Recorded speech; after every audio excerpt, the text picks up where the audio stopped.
Hi, Charles is SirBookSage here, and if you're wondering why my 9:30 live stream has started at about 10:05, it's because I apparently just spent the past 35 minutes talking to myself, not realizing that I hadn't actually gone live. So now I have to repeat everything I just said. I spent the past 35 minutes talking, and now I have to do it all over again because apparently none of that was actually live. So that's fun. Hi, I'm Charles SirBookSage. This is my first poorly executed attempt at a live stream on my SirBookSage booktube channel. It's been a long time since I've done a live stream. I used to be part of a craft beer group, and we used to do a Friday night hangout every Friday night where we would all, back Google Hangout days, we would all jump into Google Hangouts and from Google Plus, and that would connect into YouTube, and we would live stream on our craft beer channel, and there would be up to 10 of us every Friday night for about an hour or so. So that was a long time ago, and it's been a while, maybe 6 years ago since I used to do those. So this is my first live stream in all that time, and my first on this channel, and my first solo live stream. I've never done a solo live stream before. So I thought I had just done one, but apparently I was still on preview and talking to myself for 35 minutes. So, how are you? The point of this live stream is it was my birthday the other day, and I just kind of got into my head that I should kind of do a live stream. I didn't end up filming a June wrap-up or a July wrap-up video, so I figured, you know what, why not come on here and just do kind of a casual June and July wrap-up as a kind of a catch-up chat, and then let you know what I've been doing in August as well. I read a whole bunch in June. I only ended up reading one book in July, and I'll kind of go over all that here. So for June, I had one reading priority, and that was to finish Lois McMaster Bujold's Vorkosigan saga. I had 8 novels and 2 short stories to go when I hit June. And I ended up reading all 8 novels and 2 short stories to finally close out the Vorkosigan saga. I think I gave 5 of those last 8 books 5 stars. If you like space opera style sci-fi and you have never read Vorkosigan, I highly recommend it.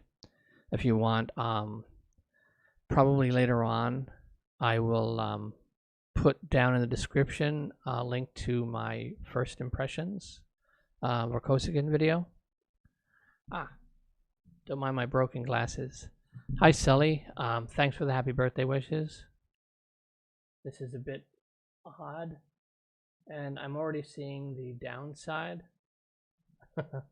of the setup I have here trying to live stream, because I'm sitting back here nice and comfortable, and my laptop is all the way over there out of reach.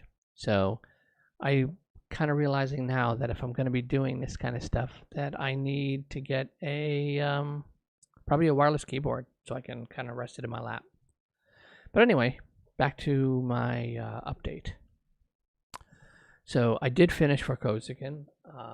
I had heard for years and years and years that Miles Vorkosigan is one of the best characters ever in sci-fi. And I finally started, and yes, absolutely everything I heard about Vorkosigan was true. A wonderful, wonderful series. I either mentioned in my Goodreads or on one of my videos that Vorkosigan has become my favorite sci-fi series. And I want to put one caveat on that, because I would say it's actually Dune is my favorite. But when I think of sci-fi, I don't think of Dune. The way I think of stories, it's like there's the Lord of the Rings, and there's the fantasy genre, and then there's Dune, and then there's the sci-fi genre. I kind of look at those two as like their own entities. So I guess my caveat for Vorkosigan is it's my favorite science fiction series that I've completed, because I've only read the first 4 of the Dune books. I still have to read the last 2, and which of course means reread I've got to reread the first 4 because it's been a little while. I've read the first 2 Dune books multiple times, and third and fourth only once. So I really do need to give those a reread. But that Dune read is like next year, probably next summer. But yeah, so I was absolutely blown away by how good Rakosigan was, and I'm probably going to do a formal like final thoughts video to kind of bookend my first impressions video. And because again, I highly recommend it. Like I said, I think I probably gave at least half of the novels 5 stars and the others 4 stars. The only one I gave 3 stars was is it Falling Free, I think, which in chronological timeline order is like the first novel, and it takes place about 200 years prior to the regular series. And I still recommend reading it in chronological order. If you want to skip Falling Free, I still say read it, but you read it before Diplomatic Immunity. But I started with it first, and I still thoroughly enjoyed it. A solid sci-fi, but the rest of the series is such a step up from it that I wouldn't want you to judge the Rakosigan series by just that Falling Free book. But I still really enjoyed it. It's kind of the backstory for these genetically mutated humans known as Quaddies and how they came about. And the Quaddies play a role later on in the series in that Diplomatic Immunity book. But anyway, I don't want to. This isn't a Rakosigan live stream. Like I said, I'm going to do a formal video. But that left me 1 week to go in June, and I kind of got back into some of my old writing, which has a lot to do with why I read so little in July. But the main goal for July was to begin Cosmere, and I ended up choosing Elantris last moment. Read it in one sitting, absolutely loved it. I could see, yes, it's his first novel. You could see kind of the first novel like signs there, but I still thoroughly enjoyed the story. And I'm really looking forward to the rest of Cosmere now, if that's the weakest Cosmere book. And but other than that, I only got about 78 pages into House of Chains, the next Malazan book, and not for any lack of enjoyment. It's just because of I got sucked into my writing again. Quick, long story short, I have a whole universe I created when I was a kid, and I kind of been writing stories most of my life, spread out across this 10,000 year timeline.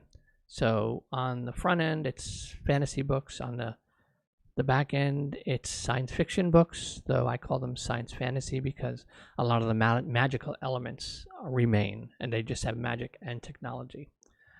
So for the sci-fi stuff, picture like your typical like space opera stuff, and you'll have like 2 different like empires or governments fighting over territories, naval battles in space.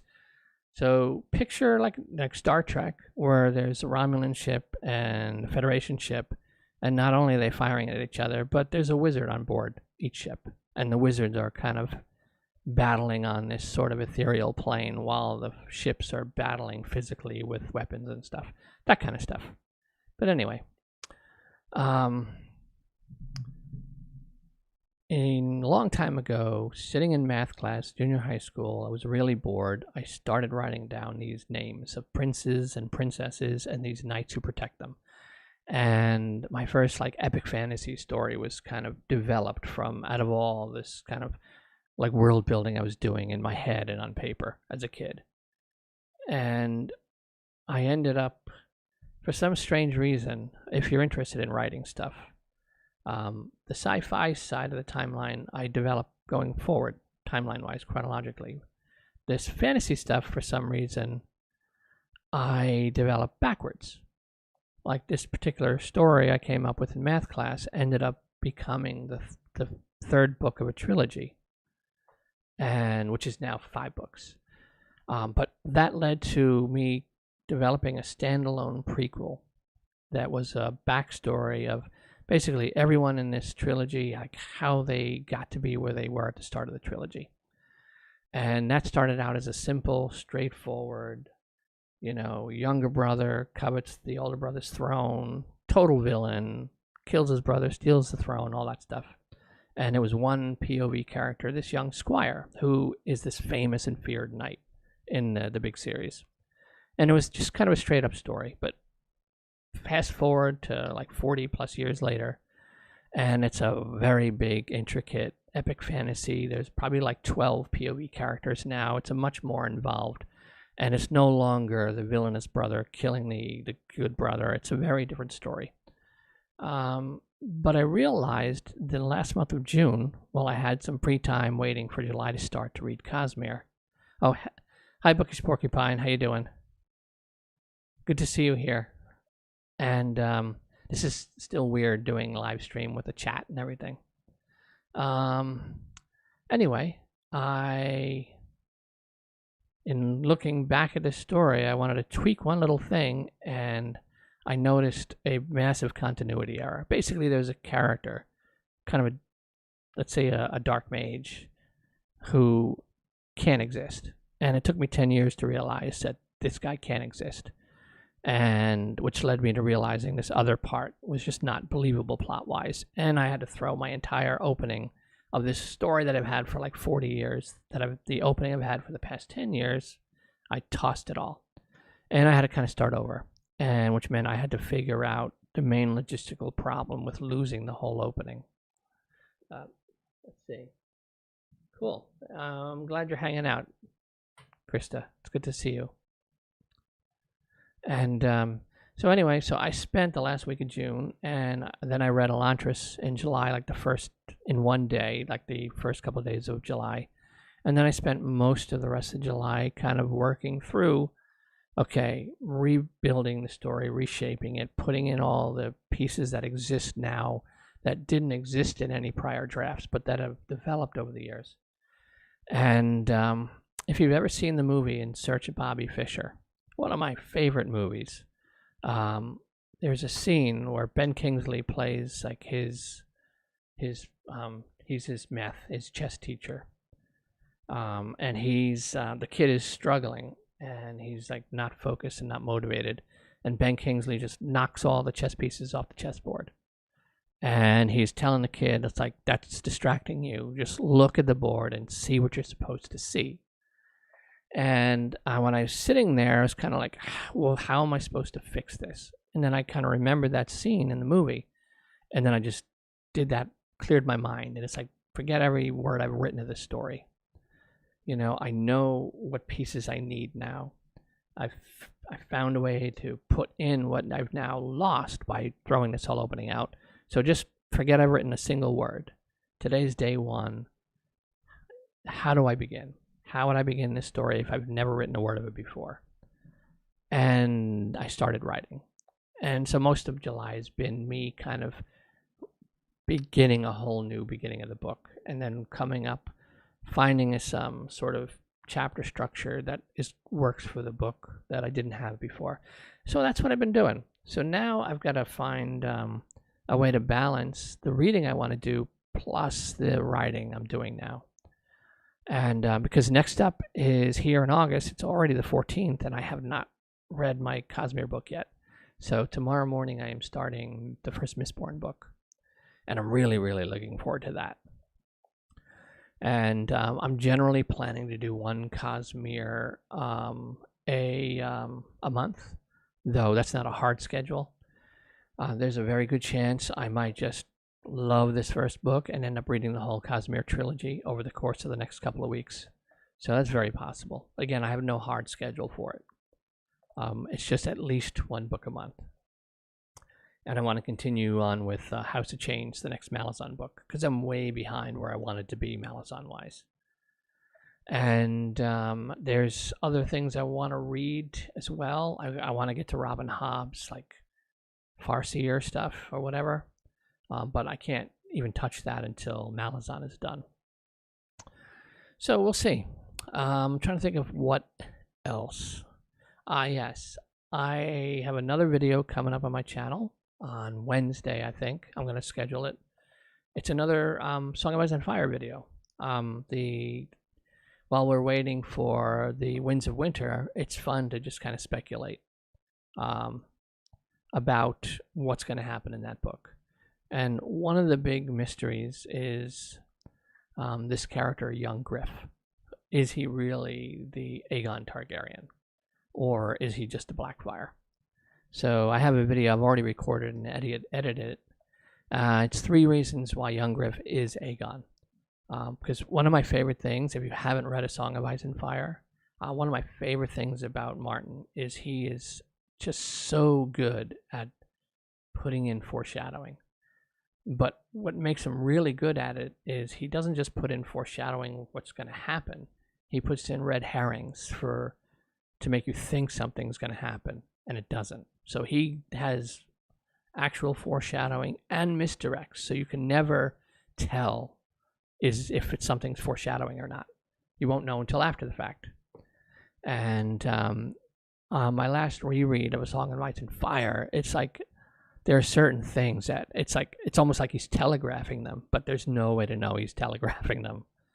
Like I was shocked at how much he was kind of hinting at the Red Wedding coming in the books. But yeah, there's so much to speculate about, especially because if you've only seen the series, the Game of Thrones series, Dan and Dave cut out entire characters, entire plot, story plots, story arcs. I mean, and we're talking major story arcs, story plots, like the show just completely eliminated. And like a couple of major things going on in Winds of Winter, and that will be a big part of A Dance with Dragons and a big part of the Winds of Winter. I mean, it doesn't exist in the show at all. So I'm really looking forward to how Martin is going to handle this stuff. But that's my next A Song of Ice and Fire video. I have a couple more of those in the works too, because they're fun videos to make.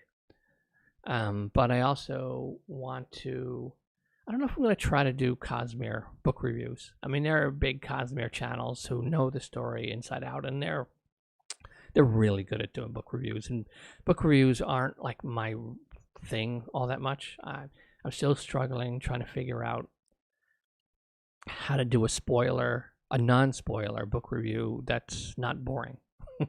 So I'm still trying to figure that out. But anyway, I'm still... Oh, wow. It's been 6 months, Krista? Yeah, I go through stretches as well where I end up, I go through like a couple of months where I don't post. And that's one of the other things that I'm trying to sort through on my channel. And one of the reasons why I've finally gotten around to doing some Song of Ice and Fire videos, because while I'm trying to figure out like what content I really want to have on a regular basis on my channel, because there's TBRs, there's wrap-ups, there's reading vlogs, there's weekly updates. There's so many different ways to cover what you're reading, and I haven't really figured out which one works for me best yet. So making like fun videos about something like A Song of Ice and Fire, about Lord of the Rings, that's just fun content to do, and it will help me just have content on a little bit more regular basis while I try to figure out my own like meat and potatoes, like booktube stuff for myself. And because when I first started this channel, my original goal was I wanted to highlight some classic sci-fi, classic fantasy that no one talked about anymore. Plus, talk about Tolkien. Obviously, he's my favorite writer of all time.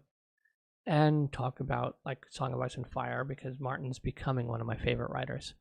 And I did none of those things for like most of the time I've been on this channel. And so I'm pushing myself to finally actually start paying attention to the content I came here for in the first place to do. So, 2 jobs. I had 2 jobs in school in spring, and everything got to be, yeah, I can understand that. A big slump. Yeah, it's funny how, even reading goes through such cycles.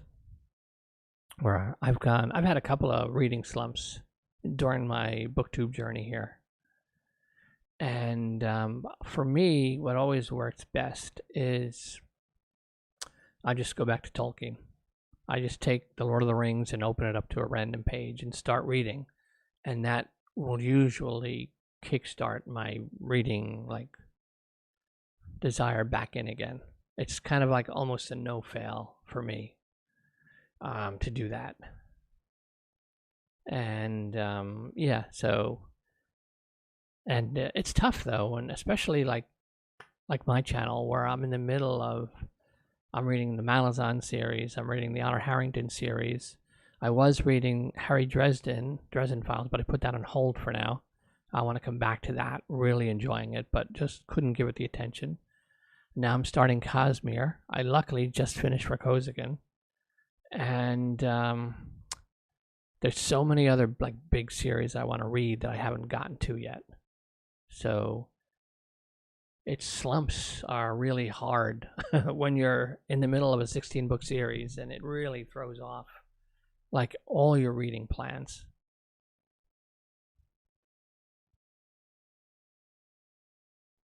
Yeah, I can see that Krista, middle grade being your kind of go-to. That makes sense. And I still have to read that second Tristan book. I have not gotten to that yet, and I really want to get to that before the year's over. Because the first one was just so good. It was my favorite read. Was that last year already? I guess so, yeah. It was my favorite read last year. I don't know what my favorite read is this year yet. That's tough. I don't know if I have one. I mean, I suppose I could pick from a bunch of the Rakosigan books. But we'll see. It's one of the reasons I do want to get to that next Tristan book, to see that might end up being my favorite read of the year again, if the second one is any as good as the first one, because the first book was wonderful.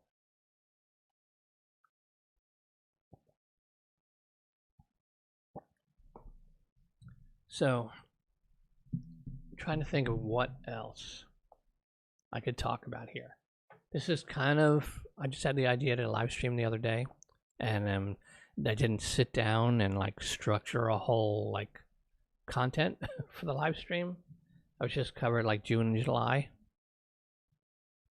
Oh wow, third book comes out in October. All right, I'm gonna probably have to fit both of those in for the end of the year. I might do that in December then.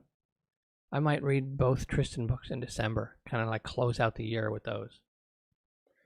That sounds like it'll be a good way to finish the year off, I think. So yeah, I think I'll do that. Especially, like you said, if that third one is coming out in October. That's cool. As far as outside of reading, I finally got around to watching that Bird of Prey Harley Quinn film, so that I could watch, and then Suicide Squad, and I enjoyed both movies. I'm not as big into DC as Marvel. I used to collect the New Teen Titans back in the day when they first came out. Those were really good. But I'm not really familiar. I mean, obviously everyone knows Harley Quinn, but I'm not really familiar with what her characters really like in the comics. And I thought I heard somewhere that she actually first appeared in a Batman cartoon and then transferred over to the comics and became a comic book character, but I don't know if that's accurate or not. But I don't know if Margot Robbie's performance is actually anything like Harley Quinn, or if the studio just kind of came up with this movie version. I'm not familiar with the character enough to know if she is a spot-on performance or not. I have been enjoying the Zack Snyder stuff. I love the the Snyder cut. I thought that was fantastic and so much better. I mean, in the other version, they just obliterated, was it Cyborg and the Flash? They just ripped their stories to shreds and took most of it out. But the Snyder cut really put made them like really, I mean, the two stars in a way, or they were none of them would have been able to accomplish what they did without those two. And it was good to see them really get to shine the way they did in the Snyder Cut. But Kwame and Balia came out with a middle grade. Ooh. Oh, cool, y'all. So hopefully you make a video about how that short story collection goes, because I'd be interested in hearing about that. I mean, he's such a fantastic writer, so I can't imagine it's not going to be, a really enjoyable read. But this is my sort of little shelf. It's a Home Depot shelf. I've got my little Clara tribute TARDIS there. And if you didn't see my Friday reads, I bought for my birthday the Dune Book 1 graphic novel that I think it just came out recently. I think it covers the first half of Dune, so probably about what's going to be in the movie that's coming out. And this volume 2, book 2, is due out, I think, next September 2022, I think. But pretty cool stuff. So I'm looking forward to. I love Dune. It's such a great story, and I'm looking forward to just kind of making my way through the graphic novel version. So, and I'm really looking forward to that movie.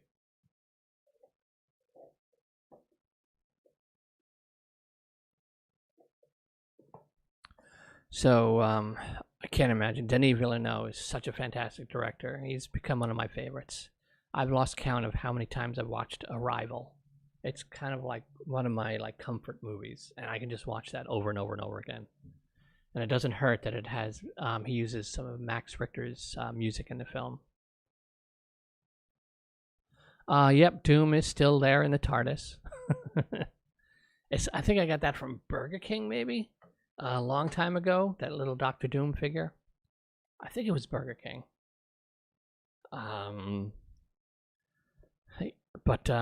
Yeah, so yeah, he's still in there. Trying to find a way to get like a little mini light to put under there as well, just for the hell of it.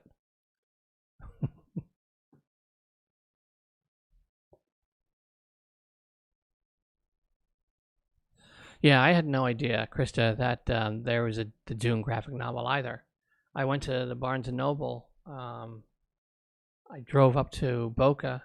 I'm in South Florida, so I drove up to Boca and I went to the Barnes & Noble there. And I was just kind of walking around the sci-fi fantasy section trying to figure out what to get. And they really didn't have anything I wanted. I figured, you know what? All my Silmarillion are in storage. I'll pick up a Silmarillion hardcover. They didn't have one. And I wasn't sure. There's that hardcover of Dune that's just kind of all brown. It's like a new kind of edition. And I almost bought that, and then I just kind of walked around the corner and then turned around and looked at the graphic novel shelves. And there was Dune. I was like, oh, wow, I had no idea. So, and I took a quick look, and the artwork looks fantastic. And so, nice change of pace. It's only the second graphic novel I bought in a long, long, long, long time. I stopped buying graphic novels back when I stopped collecting comics when I was younger. The only other graphic novel I bought is it's over here on my shelf. You probably can't see it. LaGuardia from Nydia Okorafor. It's a sequel to her novel Lagoon. And I think I mentioned this when I thought I was live, so I'll mention it again. This October, I'm going to be doing another Okoratober.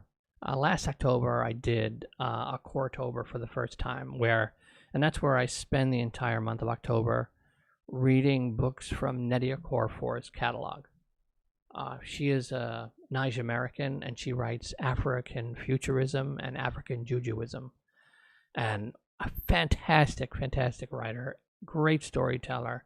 She's become one of my like automatic buys, and I have a whole set of her stories that I didn't get to read last time that I've been saving for this coming October. So I'm going to be doing another October.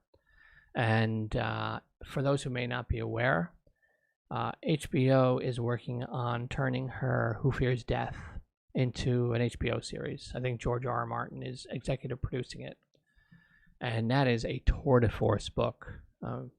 That is probably her only technical post-apocalyptic book, but it's brutal, but it is just a fantastic story.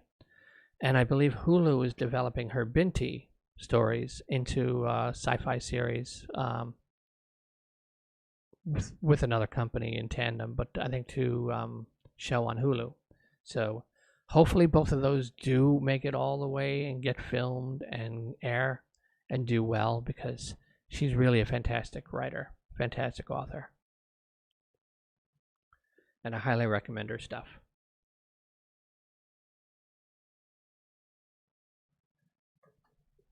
And yeah, it's going to be interesting, the new Dune movie.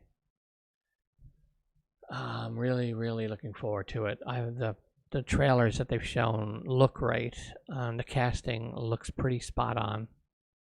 Is it Timothée Chalamet? He looks like a really, really well cast Paul Atreides. And is it, I think, Zendaya? It looks like a great, great Chani. So overall, I think the casting is well done, and you just know Villeneuve is gonna handle the scope of it. So I'm really, really looking forward to it, and I think that's coming out pretty soon. And I'm curious. I think it's gonna end up being like in the theaters and broadcast, and on, is it HBO Max? I think. I'm not sure, but that's a movie I really want to see in the theater, because that scope that it has, it really needs, the big screen to really appreciate it properly. I saw David Lynch's Dune opening day. It was released on, I think, Christmas back in the 80s. Was it the 80s? I think whatever year it came out, it was opening day was Christmas Day.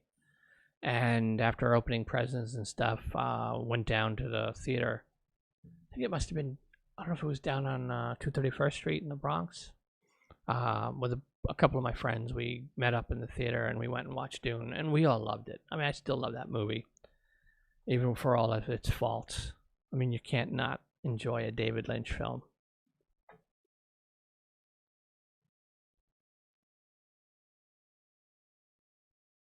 Okay, cool. October 22nd. Awesome. Yeah, I knew it was coming up pretty soon. So, yeah, I mean, I can't wait for that. When I first heard that he was directing it, I knew it was just going to be something to look forward to. I think that's probably my most anticipated movie in quite a long time. So hopefully it does well, so that they'll let him make part 2. Because it would really suck to only have the first half of that book filmed and not get the second half. But, with this pandemic, it's hard to really judge how box office is going to do for anything these days. So how do you even tell what the studio is even going to look for number-wise?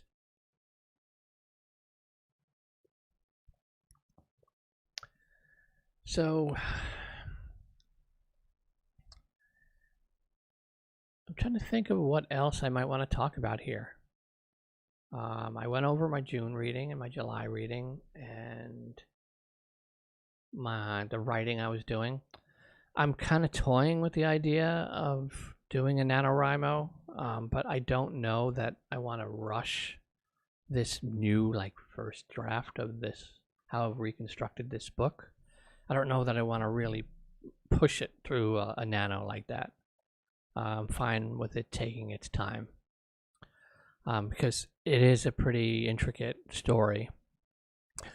I actually created a calendar for one of the main worlds in the universe I created when I was a kid for my stories. And I've had that calendar ever since. And a long time ago, I put it into Excel, one of my earliest versions of Excel I got.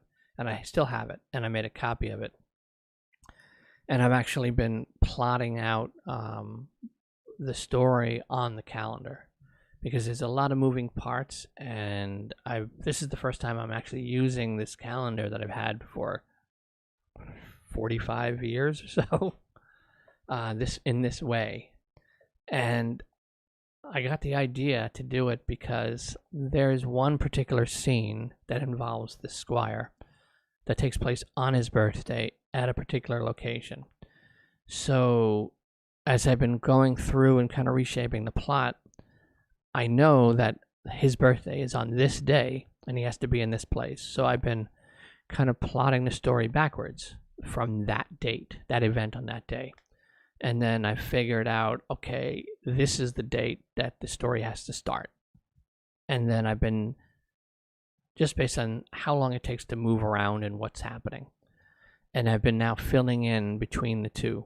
And I noticed that just by chance, there's another like major event that happens prior to that, and I realized that that birthday event is the end of Act 2, and this other event would be the end of Act 1. So I didn't plan to come up with like a 3-act story, but it just, in really just putting it out visually on the calendar grid, I can see those like arcs now, 3 acts. So that gives me a little bit more of like arc structure for the story. So I really don't know if I want to like rush it with a nano. I like using like NaNoWriMo. Whenever I do one, it's usually like backstory stuff. Like, okay, I need to figure out who these people are. Let me write a whole backstory of theirs. Or I need to flesh out the world building of this particular kingdom. So I'll use Nano to just kind of stream of consciousness, like develop all that. So I like doing Nano. I haven't done it in quite a while, but I have enjoyed it when I do it. But I don't know. I don't think it'll be right for what I'm working on. And I really don't want to put what I'm working on aside for an entire month just to Nano something else. But we'll see. That'll be kind of a last minute decision when November rolls around. So, I don't know. All right, I'm trying to think of what else there might be for me to kind of go over.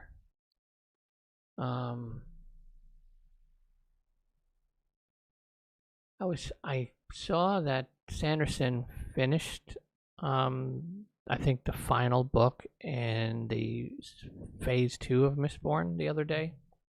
I saw a post on Facebook where I think he said he's done. But that's probably, he said it's probably another year away from being published. So I was hoping that I could do the Mistborn and then Warbreaker and then work my way through the second Mistborn set, and then finish that up by the end of next year. But there's just not enough books for it to take that long. And I don't want to try to artificially take that long. So I'll just have to read the first 3 or whatever books and then move on to, is it the Stormlight Archives, I think. The Way of Kings and all that stuff. And then I'll just get back to that second Mistborn when that final book comes out. Because I don't think I want to skip the second Mistborn completely and just go to the Way of Kings. From all the reading order videos I've seen, most people seem to recommend doing the 2 Mistborns before you get to the Stormlight Archives. But again, all I've read is Elantris so far. So I don't know if that kind of stuff is set in stone in terms of how you really should read it in what order. I'm trying to think. Let's see, what time is it? Okay, I've been on for a little over half an hour, I think. I spent the first half hour from 9:30 to like 10:05 thinking I was live and just chatting away and chatting away and chatting away, and then realized in the corner there, it's like, oh, why does that say click here to go live? I thought I was. So overall, I've actually been talking for an hour and 15 minutes, though only about 40 minutes or so has actually made it onto the live stream. Ooh. Okay. So yeah, I read Elantris first, and just spur of the moment, it was between Elantris and Mistborn, Krista, and I really loved Elantris. I thought it was great.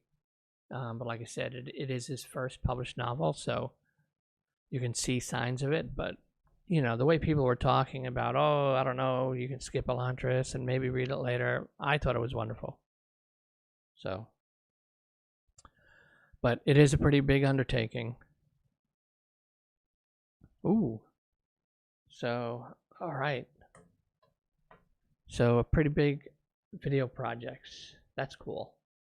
I'm hoping I get to see those. I always enjoy your videos, Krista.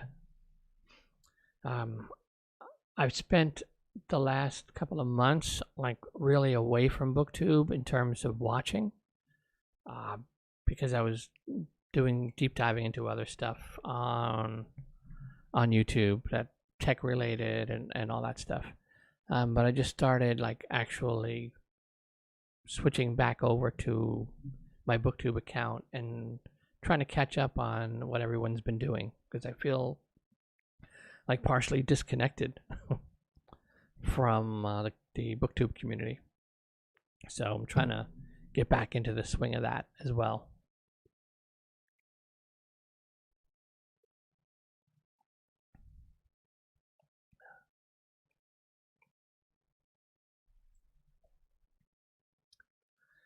I do like tea. Okay. I'm trying to think of if there's anything else for me to really talk about tonight. I think I went back and covered all the stuff that I thought I covered when I thought I was live. Oh, cool. Oh yeah. So yeah, you're getting me excited, Krista, for your projects. I'm really, really looking forward to them. I mean, and again, a big thank you to putting me onto the Tristan novel. So again, that's been one of my favorite reads in a long, long time.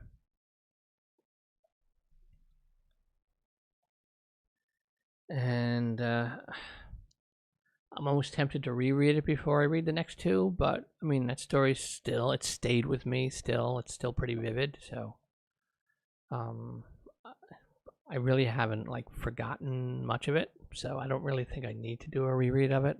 But you never know. I might. We'll see what happens. It depends upon how the tail end of the year goes reading. But I do think I'm gonna probably start wrapping this video up here. This has actually been pretty fun. It would have been nicer if I had realized I wasn't live for the first 35 minutes of it. But yeah, so I actually really enjoyed this, and I'm probably going to do some more of these, I think. I mean, why not? Fun stuff. I miss my old live streaming with my old craft beer crew. So this is a new experience to do it like solo like this. And eventually, when I replace my like slowly dying Fuji X-T1 over there with maybe the X-T3 or the X-T4, I'll be able to actually use that camera as the webcam instead of an actual kind of crappy Logitech webcam itself, so that the live stream videos are better quality. I mean, this might look good. I don't know. I can't really tell from the little like box showing the video feed.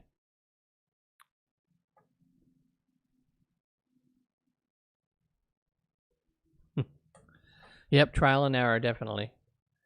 But yeah, but this isn't too bad.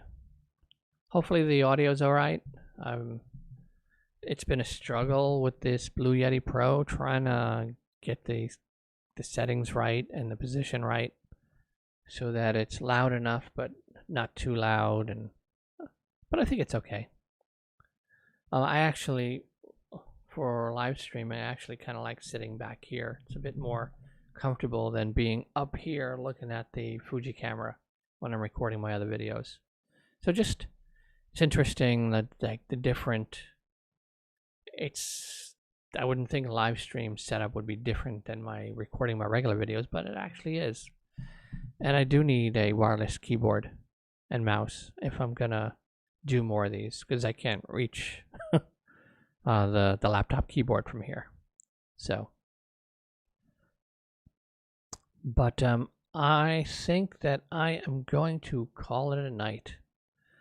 I'm gonna finish my tea and my water, and don't think I'm gonna do any reading tonight.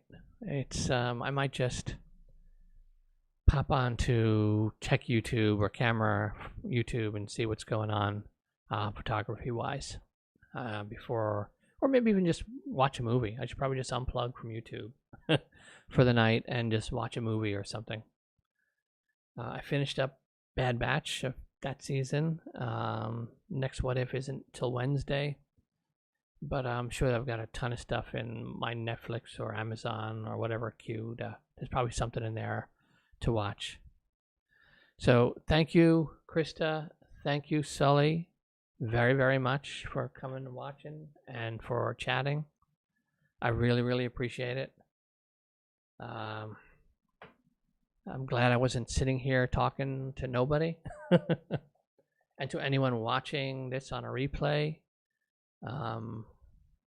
like, subscribe, all that stuff, I guess. Now I have to figure out how to end the stream. So let's see how that goes.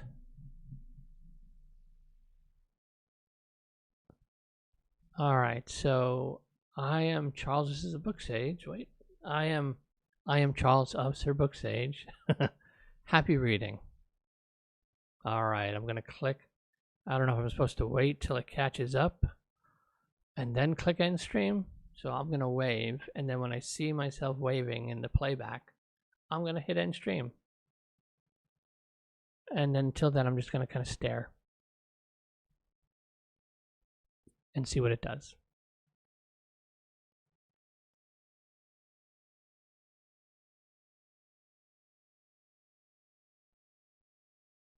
And since I kept talking, I'm not gonna cut myself off.